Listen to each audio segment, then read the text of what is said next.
your summer's been. So how was your summer? What did you do? Summer's been good. Got to get back, see family, which kind of happens rarely for us. But it's been good.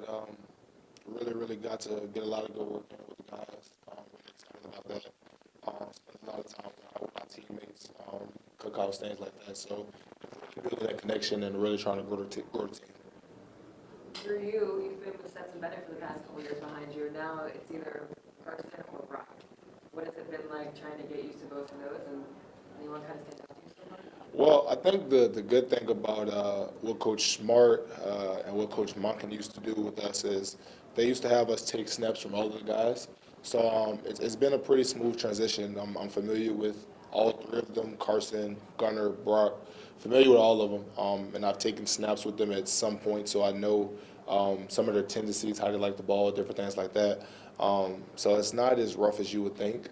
But I credit that to Coach Smart and what Coach Monken have implemented in the past few years. What is their leadership style like? I think each guy is different. I talked to Mr. Shockley about this. Each guy is different, but they still somewhat accomplish the same thing. So I think overall, they all accomplish the end goal of getting guys on track, but they may do it in different ways. So Brock, for instance, Brock is more of a, I guess what you would say, lead by example type of guy. So he'll show you with his play, different things like that. Carson may reel the guys in. He may say something directly, hey, let's do X, Y, Z. And, Gunner, for instance, he may be the guy to say, hey, you need to do this, you need to do this, I'll do this, and we'll come together like that. So I think they all do it in different ways, but ultimately it gets the same goal. What makes you confident that regardless of who is under center, regardless who's behind you, you guys will be a good team this year? I think the thing that gives myself the credit in those guys is, one, I see how they work.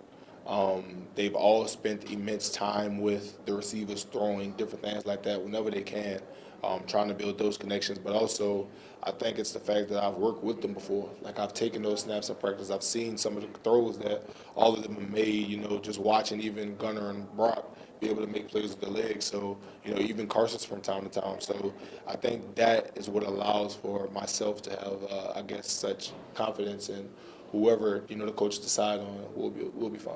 You are one of the guys that they said had brought some people together, trying to get the team together at a time that's been difficult for you guys in the offseason. Why is that important to you?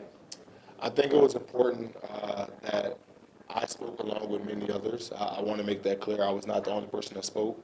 Along with Coach Smart and many others on the team, a lot of guys spoke out to make sure that we got a handle on the things. But I think it was important to myself for the simple fact of a part of me felt like we were kind of letting the university down a little bit.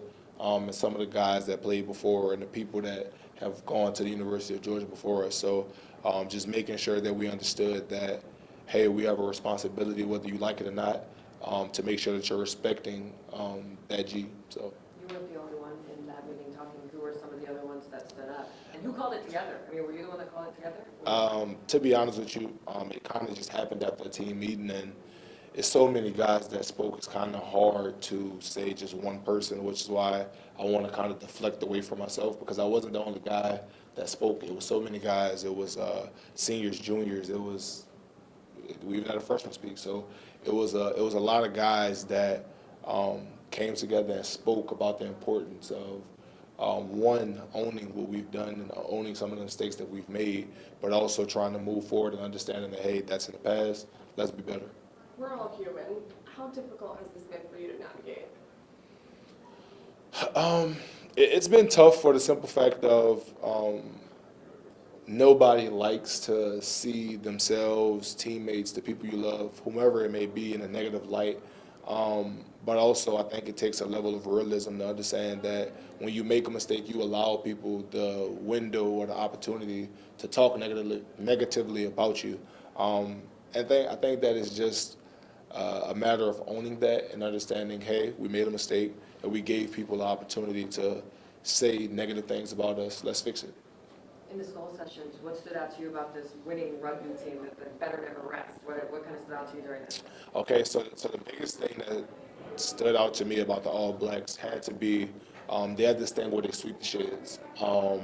And basically, from my understanding, when they have practice, games, whatever, no matter if you're team captain, coach, last player on the roster, whatever it may be, everybody kind of takes turns, especially the leaders, the coaches, the captains. They take turns cleaning up. So those guys quite literally sweeping the shed, which they call the shed, but it's their locker room, of where they're playing. So they make sure that they're taking care of the locker room. It's left clean when they leave.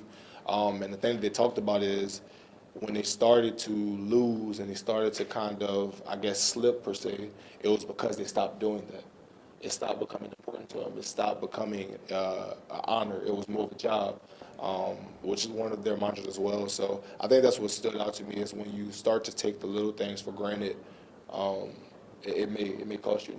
A lot of people said you couldn't win 2 in a row. I'm sure plenty of people will say 3 is impossible. What makes you confident that this team could accomplish something like that? Well, I think starting off, you have to differentiate the past 2 teams from this team. We are not the same. We are not looking to three-peat. That's not the goal.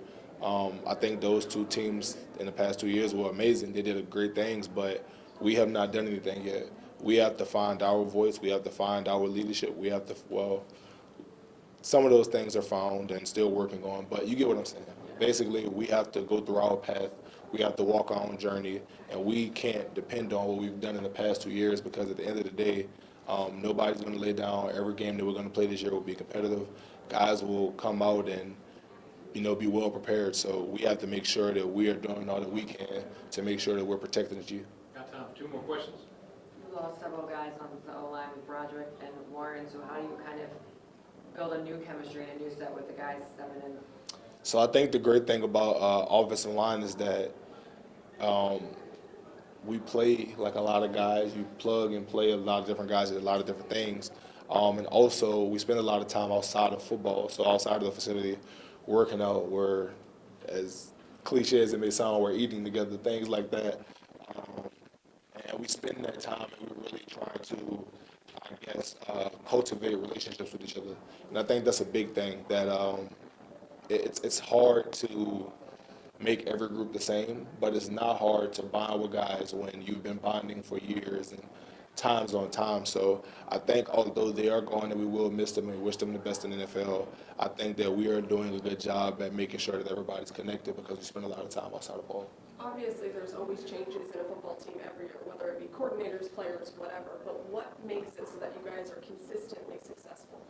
That's a great question. I think it's 2 things. I think that Coach Smart and his staff have done a tremendous job of, one, believing in what Coach Smart believes in, but also taking their own individual ideologies and all combining it into one. I think that's huge. That's how you start to build consistency. It's the coaches, it's the guys that support staff, to be honest. Those guys all being on the same page and bringing things together.